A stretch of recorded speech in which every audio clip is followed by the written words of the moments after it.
عزیز دوستو، قابل صد احترام بزرگوں اور بھائیوں، کچھ شخصیات،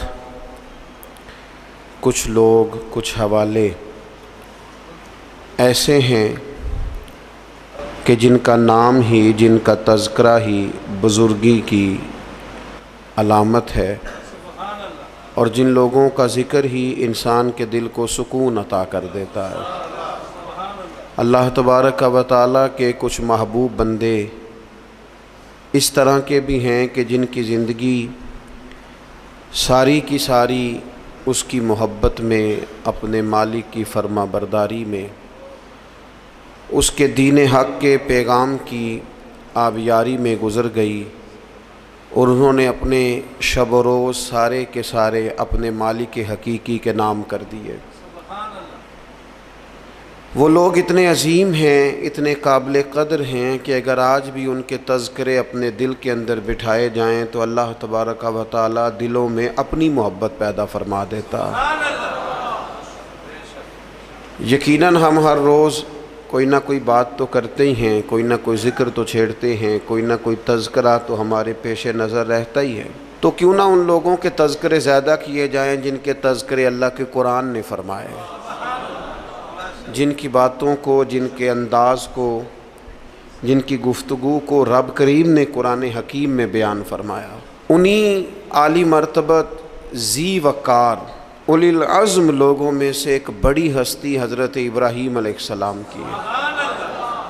قرآن مجید ان کے تذکروں سے بھرا پڑا ہے، کس طرح انہوں نے اپنے مالک حقیقی کے قرب میں جد و جہد کی، کس طرح انہوں نے کوشش فرمائی، کس طرح اپنی ساری قوم کے سامنے وہ ڈٹ کے کھڑے ہو گئے، کس طرح انہوں نے کفر و شرک کے ایوانوں میں پیغام توحید بلند فرمایا، اور اس کے سامنے جتنی بھی رکاوٹیں آئیں، جتنی بھی آزمائشیں آئیں، جتنی بھی پریشانیاں آئیں، جتنی بھی لوگوں نے ان کے خلاف مہم جوئی کی، جناب ابراہیم کھڑے رہے، حتیٰ کہ ساری قوم نے مل کے آگ جلائی۔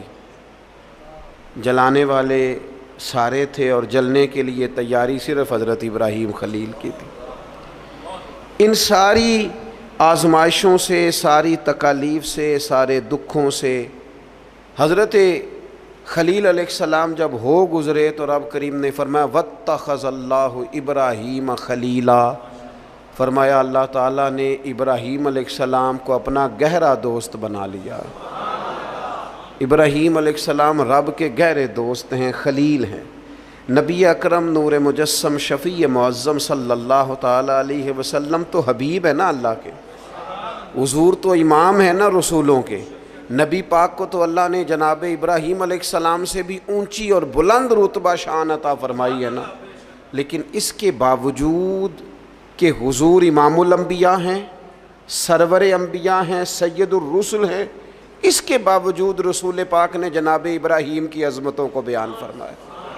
اللہ کے قرآن میں بھی ان کی شانیں اور مصطفیٰ کے فرمان میں بھی ان کے تذکرے، اور بعض چیزیں تو ایسی ہیں کہ جن پہ نا واری ہونے کو دل کرتا ہے، یعنی وہ بات ایسی ہے کہ بندے کا قربان ہونے کو دل چاہے۔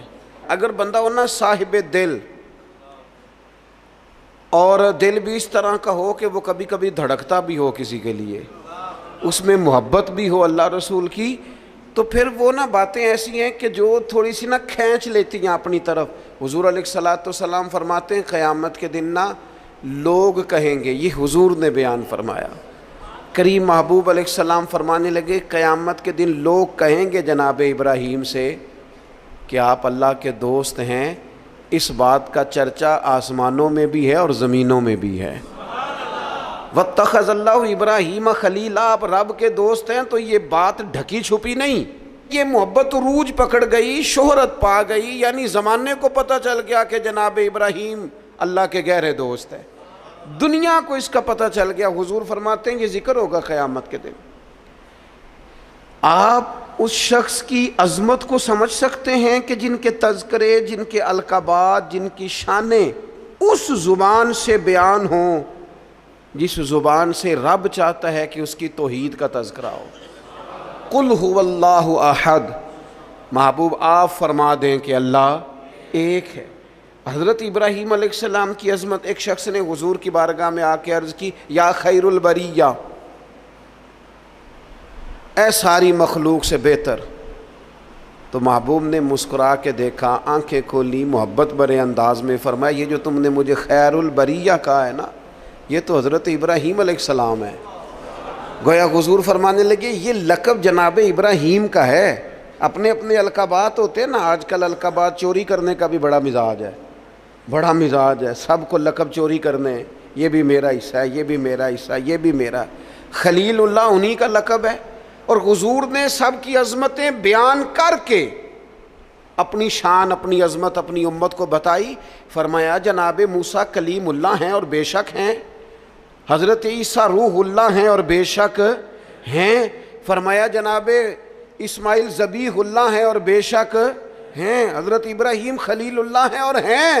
لیکن فرمایا اعلیٰ وانا حبیب اللہ، یہ یاد رکھنا مجھے اللہ نے اپنا محبوب بنایا ہے، میں محبوب ہوں. اس بات کا تو یعنی ان کی عظمتوں کی موجودگی میں، وہ کسی نے اعلیٰ حضرت کے سامنے کہا تھا نا شان یوسف جو گھٹی وہ بھی اسی در پہ گھٹی. تو فرمایا یہ غلط بات تو نے کیوں کی؟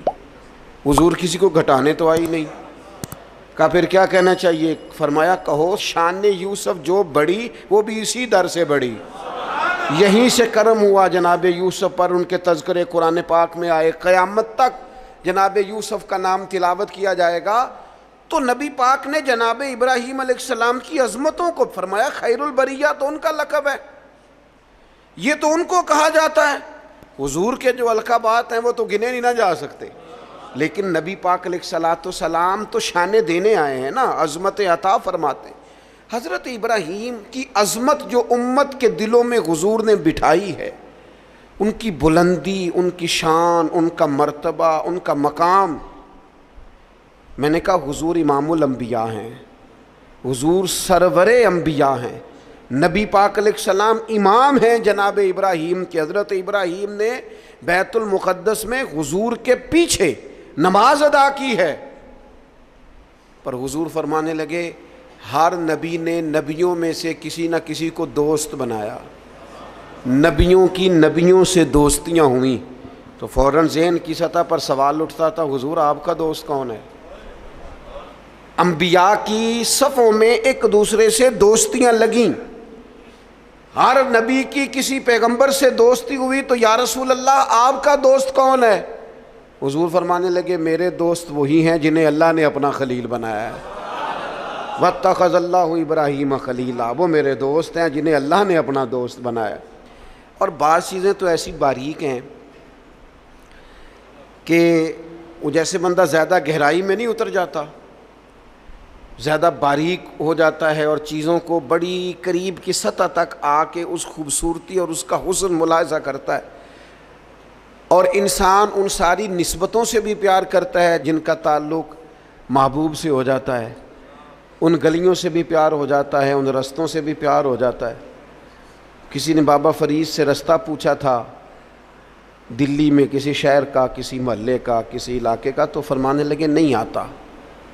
کب سے ہو دلی میں؟ فرمانے لگے سالوں بیت گئے. تو کہا گلی کا نہیں آتا؟ کہنے لگے دو رستے مجھے بالکل صحیح آتے ہیں، دو بالکل صحیح آتے ہیں رستے، بالکل پکے. ایک جو خواجہ قطب الدین صاحب کے گھر جاتا ہے، اور دوسرا اگر وہ حکم دیں تو جو واپس آتا ہے. دو رستے، ایک کو یار دی یاد پکائیے تے وہ یاد مکمل کیتی ہے. جو کام کرنے والا تھا اس میں کوتاہی، وہ اس میں کوئی قضا نہیں کسی قسم کی. تو کچھ چیزیں ایسی ہوتی ہیں یعنی بندہ نا ان جگہوں سے بھی پیار کرتا ہے جن کی محبوب سے نسبت ہو، ان تعلقات سے بھی پیار کرتا ہے. ہمارے ہاں لوگ یہ کام نہیں کرتے. ہمارے ہاں لوگ فرد واحد سے محبت کرتے ہیں، نسبتوں کو چھوڑ جاتے ہیں. ہم سادے لوگ ہیں نا. تو ایک دفعہ ایک بزرگ اور ہمارے عزیزوں میں سے ہی اور ان کی اہلیہ دونوں میاں بیوی بوڑھے تھے، تو اپنے داماد کی کچھ شکایتیں اور کچھ دکھ بیان کر رہے تھے. تو دکھ بیان کرتے کرتے کہہ رہے تھے منڈا بڑا چنگا ہے، گھر دے نہیں سو ٹھیک، منڈا بالکل ٹھیک ہے، ماں سکھاندی ہے، باپ غلط گائیڈ کرتا ہے، کوئی تھوڑا جا نقص پہنا پائیاں چ بھی ہے. تو میں ان کی باتیں سن کے ہنس پڑا. تو مجھے کہنے لگے آپ کیوں ہنس رہے ہیں؟ میں نے کہا جی بات ہے نا، نہ جس کی ماں ٹھیک نہ جس کا باپ ٹھیک، نہ جس کے وہ خود کیسے ٹھیک ہو گیا؟ یہ انوکھی بات ہے کہ اس سے تعلق رکھنے والی کوئی شے ٹھیک نہیں۔ اور میں نے کہا وہ بھی اسی طرح کا ہی ہے، بس آپ اس کی خطائیں چشم پوشی کر رہے ہیں کیونکہ نباہ کرنا ہے نا، اور باقیوں سے آپ توڑنا چاہ رہے ہیں۔ یوں نہ کریں، جو ٹھیک ہوتا ہے اس کی نسبتیں بھی تقریباً، اور اگر کوتاہیاں ہوتی ہیں تو پھر کم و بیش کوتاہیاں بھی ہوتی ہی ہیں۔ ہمیں سمجھنا ہے اس بات کو کہ نسبت جو ہو نا، نسبت اس کا بھی، اگر محبوب سے پیار ہے تو محبوب کی اولاد پاک سے بھی پیار، اگر حضور سے پیار تو جو حضور کی گلیوں میں محبوب کے ساتھ چلتے تھے صحابہ ان سے بھی پیار، اگر محبوب سے پیار تو پھر حضور کو مکے سے پیار تو ہمیں بھی مکے سے پیار، اگر محبوب سے پیار تو نبی پاک کو شہر مدینہ سے محبت تو ہماری مدینے پہ جانے بھی قربان، اور اگر حضور علیہ السلام کو مسواک پیاری تو ہمیں بھی پیاری، حضور کو داڑھی شریف سے محبت تو ہمیں بھی بڑی محبت، نبی پاک کو کتاب و سنت کی تعلیمات کے ابلاغ سے شغف تو ہم زندگی لٹا دیں گے اسی کام میں۔ جو چیز حضور کو پیاری، نسبتوں کا جو منج ہونا چاہیے، جو انسان کے دل میں قدر ہونی چاہیے، اس سے کبھی کوتاہی نہ کریں، ورنہ آہستہ آہستہ آہستہ آہستہ پھر انسان اصل سے بھی جاتا ہے۔ حضور علیہ السلام نے فرمایا چھپکلی کو مار دو، چھپکلی نظر آئے مار دو۔ حضور اس کا قصور، جانور تو بڑے گھومتے ہیں نا، اور درجنوں اور بیسیوں جانور ہیں، اور حشرات الارض ہمیں زمین پہ چلتے دکھائی دیتے ہیں، تو چھپکلی ہی کو کیوں مارے؟ تو حضور فرمانے لگے، یہ صحیح حدیث میں موجود ہے، محبوب فرمانے لگے چھپکلی کو مار دو، اس لیے کہ جب جد الانبیاء حضرت ابراہیم علیہ السلام کی آگ جلائی جا رہی تھی نا، تو یہ چھپکلی اس کو پھونکے مارتی تھی اور جلاتی تھی۔ تو جناب ابراہیم سے اگر چھپکلی بھی اختلاف کرے تو ہمیں وہ چھپکلی بھی پسند نہیں۔ حضرت ابراہیم خلیل علیہ السلام کی اللہ سے محبت، حضرت ابراہیم خلیل علیہ السلام کو اللہ نے اپنا گہرا دوست بنایا۔ آپ ان کی زندگی کو پڑھیں، قرآن پاک کے اندر جا بجا جناب ابراہیم کا تذکرہ ملے گا، اور اس کے اندر جو اللہ کی محبت چھلکتی ہے، جو اپنے مالک سے تعلق نظر آتا ہے۔ ایک بندہ مومن کی جو شان ہونی چاہیے اپنے رب کے ساتھ، اس کا جو رشتہ ہونا چاہیے، اس کی سوچیں، اس کے نظریات، اس کی قلبی کیفیات، اس کا توکل، اس کا صبر، اس کا بھروسہ، اس کی امیدیں اپنے مالک کے ساتھ کس طرح وابستہ ہونی چاہیے۔ یہ جناب ابراہیم کی زندگی سے یوں نور پھوٹتا ہے کہ بنجر دل بھی آباد ہو جاتے ہیں، بے آباد روحوں پر پھول کھلنے لگتے ہیں۔ قرآن مجید کی سورہ شعراء کے اندر حضرت ابراہیم علیہ السلام کا وہ تذکرہ ملتا ہے کہ وہ اپنے رب کے بارے میں کس طرح گفتگو کرتے ہیں، اپنے مالک کا تعارف لوگوں کو کراتے ہیں تو کس طرح فرماتے ہیں الذی خلقنی فہو یہدین، میرا رب وہ ہے جس نے مجھے پیدا کیا اور وہی مجھے ہدایت بھی عطا کرے گا۔ خالی میرے رب نے مجھے پیدا نہیں کیا، وہ مجھے ہدایت بھی عطا کرے گا۔ والذی ہوا یطعمنی ویسقین، میرا رب وہ ہے جو مجھے کھلاتا بھی ہے اور پلاتا بھی ہے۔ وَإِذَا مَرِضْتُ فَهُوَ يَشْفِينِ، فرمانے لگے جب میں بیمار ہوتا ہوں نا تو وہ مجھے شفا عطا کرتا ہے۔ یہ اللہ کرے آپ قرآن مجید کے الفاظ کی لذت محسوس کریں۔ میرا رب وہ ہے جس نے مجھے پیدا کیا، وہی مجھے ہدایت دے گا۔ میرا رب وہ ہے کہ جو مجھے کھلاتا اور پلاتا ہے۔ میرا رب وہ ہے جب میں بیمار ہوتا ہوں تو مجھے شفا دیتا ہے۔ والذی یمیتنی ثم یحیین، میرا رب وہ ہے جو میری روح قبض کرے گا، مجھے وفات دے گا، اور پھر میرا رب مجھے زندہ بھی کرے گا۔ اور فرمایا والذی اطمع ان یغفر لی خطیئتی یوم الدین، قربان جائیں، لفظ دیکھیں، عاجزی دیکھیں۔ اللہ کے نبی تو معصوم ہوتے ہیں، خطاؤں سے پاک ہوتے ہیں، لیکن فرمانے لگے پھر مجھے امید ہے کہ میرا رب قیامت کے دن میری خطائیں بھی معاف فرما دے گا، میرا رب قیامت کے دن میری خطائیں بھی معاف کر دے گا۔ یہ حضرت ابراہیم علیہ السلام اپنے مالک کا تعارف کرا رہے ہیں، تذکرہ ہو رہا ہے۔ سب سے پہلے ارشاد فرمایا الذی خلقنی فہو یہدین، میرا رب وہ ہے جس نے مجھے پیدا کیا اور وہی مجھے ہدایت دے گا۔ اللہ کریم نے نا انسان کو صرف پیدا نہیں کیا، اس کی ہدایت کا بندوبست بھی فرمایا۔ حضرت آدم علیہ السلام جب زمین میں تشریف لائے تو رب کریم نے فرمایا جو میری ہدایت کی پیروی کرے گا نا زمین پہ اتر جاؤ، اور پھر جو شخص فمن تبع ہدایا، جو پیروی کرے گا نا اس ہدایت کی جو میری طرف سے آئے گی، تو فلا خوف علیہم ولا ہم یحزنون، پھر اس بندے پر نہ کوئی خوف ہوگا نہ وہ غمگین ہوگا۔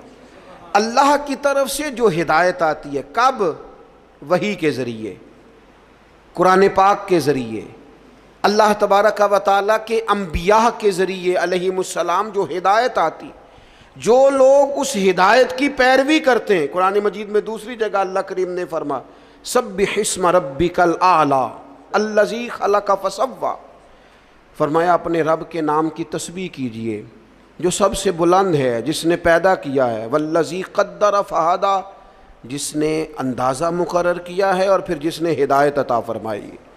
رب پیدا کرتا ہے، ہدایت دیتا ہے، اور اللہ کی طرف سے جو ہدایت آتی ہے، میں ایک دفعہ پہلے بھی عرض کیا تھا، ایک ہوتا ہے کوئی دانشور آپ کو مجھے اپنی عقل کے مطابق موٹیویٹ کرتا ہے، وہ جو اپنی عقل کے مطابق ہمیں سمجھاتے ہیں اس میں نقص رہ جاتے ہیں، کمزوریاں رہ جاتی ہیں۔ نبی جو سمجھاتے ہیں وہ اللہ کی وحی کے ذریعے سمجھاتے ہیں، اس میں کوئی کمی نہیں رہتی۔ حضرت ام ایمن رضی اللہ تعالیٰ عنہا نا بیٹھ کے رو رہی تھیں حضور علیہ السلام کے وصال ظاہری کے بعد، تو جناب ابو بکر صدیق رضی اللہ تعالیٰ عنہ اور جناب فاروق اعظم رضی اللہ تعالیٰ عنہ دونوں جناب ام ایمن کے پاس بیٹھے تھے۔ حضور علیہ السلام نے فرمایا یہ میری ماں ہے جناب ام ایمن، رضائی والدہ ہیں حضور کی، بڑی خدمت کی انہوں نے، وہ رو رہی ہیں۔ تو شیخین کریمین دونوں پاس بیٹھے تھے، فرمانے لگے اماں جی آپ کیوں روتی ہیں؟ انہوں نے کہا اس لیے رو رہی ہوں کہ نبی پاک علیہ السلام کا وصال ہو گیا۔ جناب ابو بکر صدیق فرمانے لگے اللہ نے تو محبوب کو بلند شانیں عطا فرمائی ہیں، حضور کی عظمتیں تو بلند سے بلند تر ہیں وصال کے بعد بھی۔ تو حضرت ام ایمن نے جو جملے کہے وہ بڑے سمجھنے والے ہیں، فرمانے لگی میں رو اس لیے رہی ہوں کہ حضور موجود تھے ظاہری طور پر، تو جو آسمان سے وحی آتی تھی نا وہ سلسلہ ختم ہو گیا، وہ جو اللہ کا بندوں سے رابطہ تھا، وہ جو وحی آتی تھی وہ سلسلہ منقطع ہو گیا۔ تو اللہ تعالیٰ اپنے بندوں کی ہدایت کا بندوبست کرتا ہے، جناب ابراہیم فرما رہے ہیں، قرآن مجید اس کا تذکرہ کر رہا ہے۔ ہمیں وہ ہدایت لینی چاہیے جو کتاب و سنت سے ہمیں ملتی ہے، وہ رہنما اصول لینے چاہیے جو ہمیں کتاب و سنت سے میسر آتے ہیں۔ ہمارے ہاں برادری کے رسم و رواج، قبائلی رسم و رواج، علاقائی ضروریات، اور پھر یہ کہ میں اب چونکہ فیشن بدل گیا، اب چونکہ حالات بدل گئے، اس تناظر میں ہم اپنی زندگی کو ترتیب دیتے ہیں، نتیجہ جو نکلتا ہے کہ زمانہ گزر گیا ہے، ہمارے حالات بہتر ہونے کو آ ہی نہیں رہے۔ تو حضرت ابراہیم فرماتے ہیں رب نے مجھے پیدا کیا اور میرا رب مجھے ہدایت بھی عطا فرماتا ہے۔ پھر فرمایا والذی ہوا یطعمنی و یسکین، میرا رب وہ ہے جو مجھے کھلاتا بھی ہے اور پلاتا بھی ہے۔ کھلاتا پلاتا کون ہے؟ یہ چونکہ بات حضرت ابراہیم کی ہے اور بیان قرآن مجید فرما رہا ہے، بات میں گہرائی بڑی ہے۔ فرمایا میرا رب وہ ہے جو مجھے کھلاتا بھی ہے، اور پہلے تو اس نے بندوبست کیا، زمین میں اناج پیدا کیا، اور پھر مختلف انواع و اقسام کی چیزیں پیدا کی، گندم بھی ہے، جو بھی ہے، مکئی بھی ہے، جس کی طبیعت کو جو موافق ہے وہ لے سکتا ہے، ہر قسم کی چیزیں پیدا کی۔ اور جناب ابراہیم کہتے ہیں یہ میرا رب ہی کھلاتا پلاتا ہے، یہ ساری چیزیں پیدا کرنے کے بعد پھر بھی اگر سے دے تبھی بندہ کھا سکتا ہے، خدا نہ خواستہ منہ میں زخم ہو جائے تو بندہ کھا سکتا ہے؟ پکی ہوئی ہے چیز، آ گئی ہے آپ کے سامنے پڑی ہے، نہیں کھا سکتے۔ کھائیں گے کب؟ جب رب کھلائے گا۔ پئیں گے کب؟ جب رب پلائے گا۔ سامنے چیزیں پڑی ہیں، بہترین بنی ہوئی ہیں، وہ کہتا ہے میرا معدہ قبول نہیں کرتا، اب میں اس کو ہضم نہیں کر پاتا، اب میری طبیعت کے ساتھ جناب ابراہیم علیہ السلام کی باتیں، رب کی محبت میں کی ہوئی باتیں، اللہ کے پیار میں کی ہوئی باتیں، فرمانے لگے کھلاتا بھی اللہ ہے، پلاتا بھی اللہ۔ میرے نبی پاک علیہ السلام نے اس بات کو بڑا کھول کے بیان کیا جب سرور کائنات صلی اللہ علیہ وسلم نے وصلی روزے رکھے نا، مسلسل روزے، سرکار افطار نہیں کرتے، مسلسل روزہ رکھ لیتے. تو بعض صحابہ نے بھی رکھے تو ان کی طبیعت میں نکاہت آ گئی، علیل ہو گئے. تو حضور نے فرمایا تم میں میری مثل کون ہے؟ فرمایا میں تو اپنے رب کے پاس رات گزارتا ہوں، مجھے کھلا بھی دیتا ہے پلا بھی دیتا ہے. مجھے میرا رب کھلاتا پلاتا ہے، کھلاتا پلاتا رب بھی ہے. آپ یقین کریں نعمتیں جتنی مرضی ہوں. والذی ہوا یطعمنی ویسقین، جناب ابراہیم کہتے ہیں میرا رب مجھے کھلاتا ہے اور میرا رب ہی مجھے. پھر حضرت ابراہیم آگے فرماتے ہیں وَإِذَا مَرِضْتُ فَهُوَ يَشْفِينِ،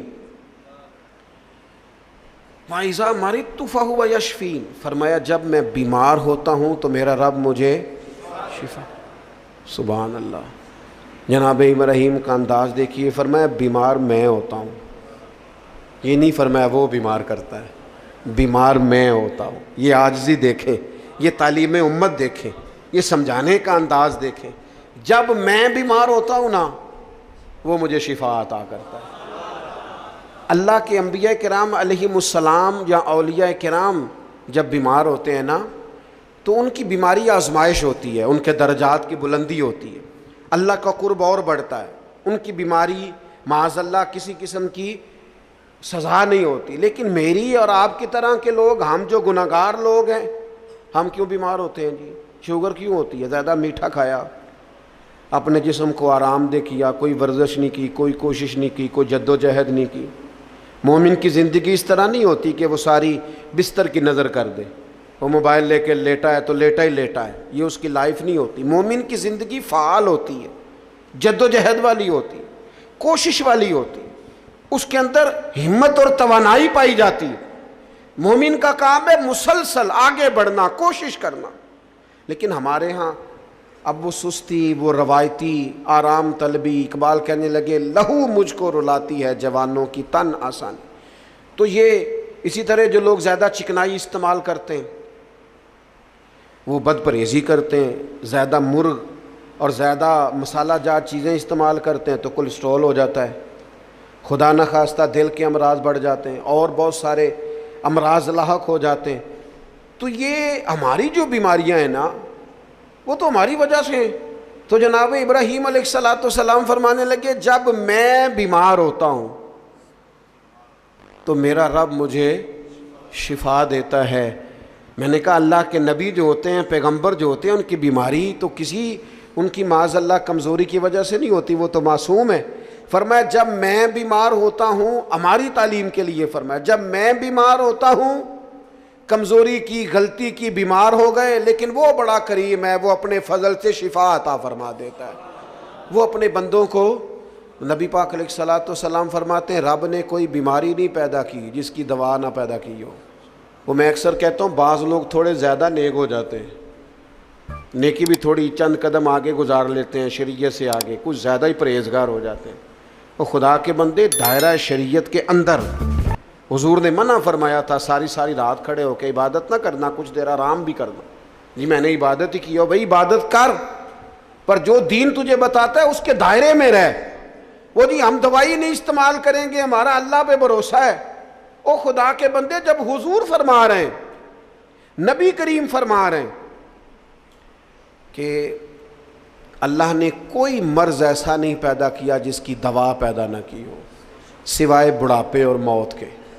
بوڑھا بھی انسان نے ہونا ہے، مر بھی انسان نے جانا ہے، اس کی دوا کوئی نہیں. باقی اللہ نے ہر بیماری کی دوائی پیدا کیا، اور دیکھ لے وقت کے ساتھ ساتھ وہ دوائیاں دریافت ہو رہی ہیں.